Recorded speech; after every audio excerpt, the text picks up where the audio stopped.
O Diyos amang nasa langit, sa pangalan ng iyong bugtong na anak na si Jesucristo, humaharap po ako ngayon sa nagsasangang landas at gulong-gulo ang isip ko at di alam kung ano ang aking gagawin.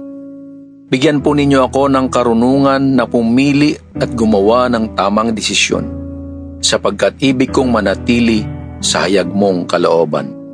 Sinasabi sa awit 37:39, ngunit ang kaligtasan ng matuwid ay sa Panginoon.